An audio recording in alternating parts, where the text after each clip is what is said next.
Сәлем достар, бүгін сендерге қазіргі ең атақты актерлердің жинағынан тұратын мықты фильмге қысқаша кино шолу жасадым. Ал фильмнің аты «В сердце моря». Шайға сүт қатып дайындалған болсан, біз кеттік. Арнаға тіркемейді, ұмытып кетті. Герман Мелвилл деген жас жазушы кітап жазу үшін мәлімет іздеп Дикерсон деген кісіге келді. Оған ақша ұсынып, әйелі көмегімен ақыры көндіріп, кітапқа керек мәліметтерді жаза бастады. 1820 жыл Америкада киттердің майымен үйді жарықтандыруға болатынын білген соң, майға сұраныс көбейіп, оның бағасы қатты қымбаттады. Қалталы бизнесмендер бұндай мүмкіндікті жібермей, бірден барлық ақшаларын осы бизнеске салып жатты. Алдыңғы кит аулау сапарларымен әбден әйгілі моряк Оуэн Чейзиді жергілікті компания шақырып, мықты Эскес деген кемемен келесі сапарға аттануға ұсыныс тастады. Капитан ретінде емес, оның көмекшісі ретінде болатынын білгенде, Оуэн ұсыныстан бас тартты. Бірақ оған үлкен ақша және келесі сапарда капитан болатынына уәде бергенде, ол ойын өзгертті. Капитан жергілікті жердегі бай ықпалды Поллардтардың отбасынан шыққан жас жігіт еді.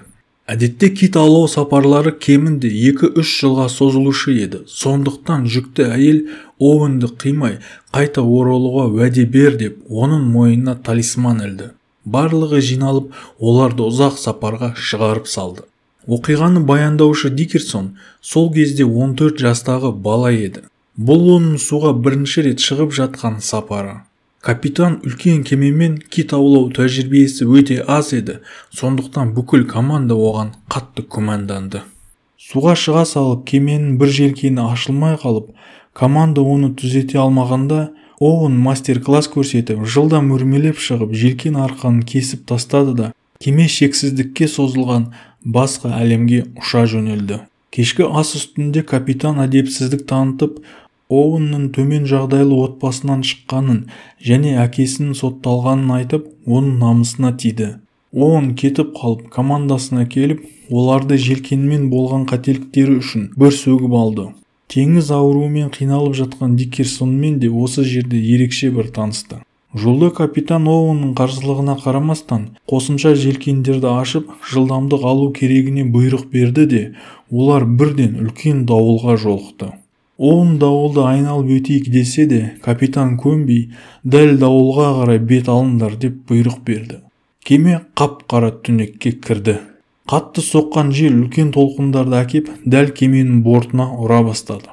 Адамдар жан-жаққа ұшып, кеменің діңгектері сына бастаған соң, олар арқанды кесіп, желкендердің бәрін түсіріп тастауға мәжбүр болды.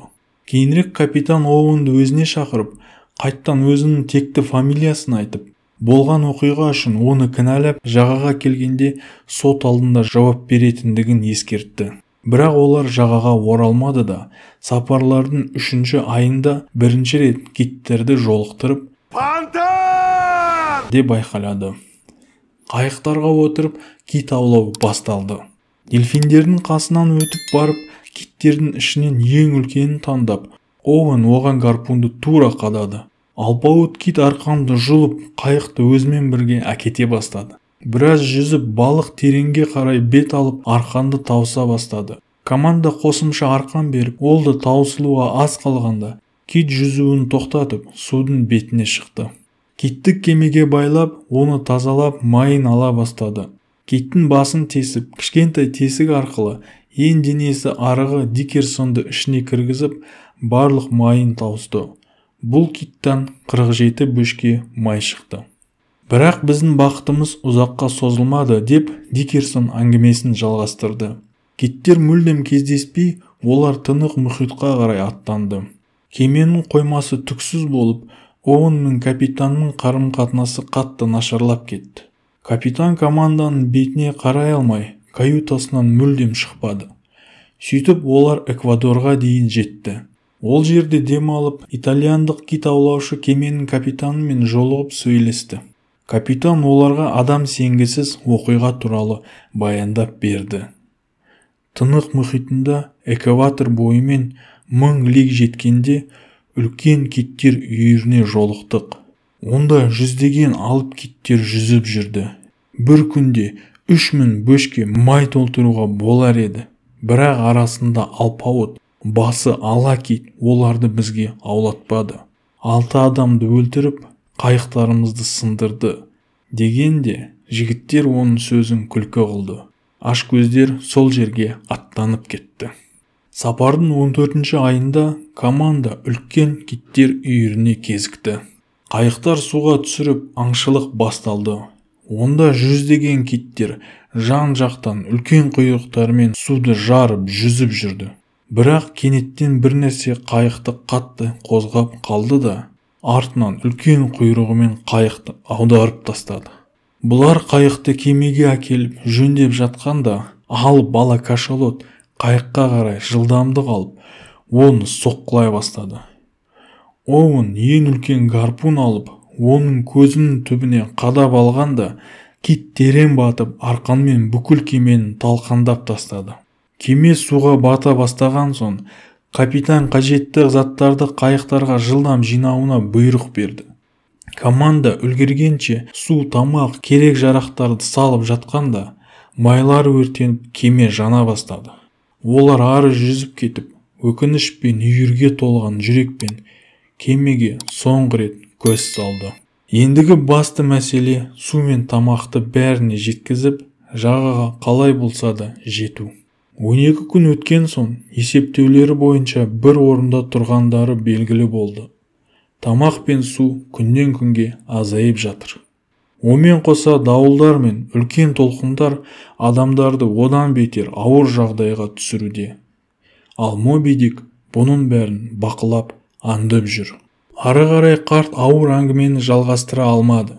Әрине, ары қарай ол ешқашан ешкімге айтпаған оқиғалар бар еді.